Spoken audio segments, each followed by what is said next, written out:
Bhestan police દ્વારા સંવેદનશીલ વિસ્તારોમાં ફૂટ પેટ્રોલિંગ અને કોમ્બિંગ હાથ ધરવામાં આવ્યું।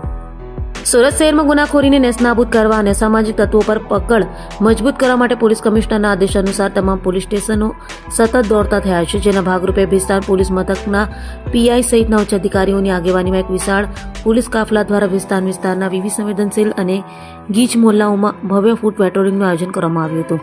ફૂટ પેટ્રોલિંગ દરમિયાન રસ્તા પર આડેધડ ઉભા રહેતા તત્વો, શંકાસ્પદ વાહન ચાલકો અને ભૂતકાળમાં ગુનાહિત ઇતિહાસ ધરાવતા રેડા આરોપીઓને ઘરે જઈને પણ પોલીસે કડક તપાસ હાથ ધરી હતી। પોલીસના આ આક્રમક વલણને જોઈને અસામાજિક તત્વોમાં ભારે દોડધામ મચી ગઈ હતી।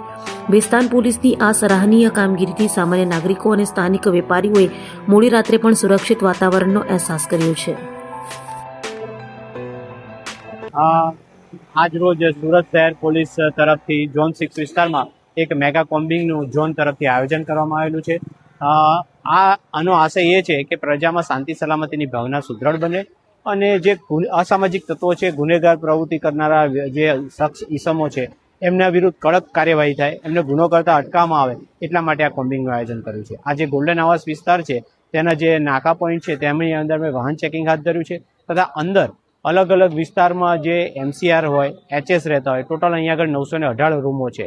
તો એમાં જે HS કે MCR કે શરીર સંબંધી ગુનો કરવાની ટેવવાળા વ્યક્તિઓ છે એમના ઘરને અમે સર્ચ કરીશું। એમાં કોઈ જે ગેરકાનૂની કોઈ પણ વસ્તુ મળી આવશે તો તેના વિરુદ્ધ કાયદાકીય અમે કાર્યવાહી કરીશું। આ બાબતે અમે આટલી જે 72 ઝોન તરફથી 75 પોલીસ છે તથા 2 એમાં PI, એક DCP, 6 PSI, આમ કરીને આટલી પોલીસ અલગ અલગ ટીમ બનાવી અમે આ કોમ્બિંગ હાથ ધરી રહ્યા છીએ।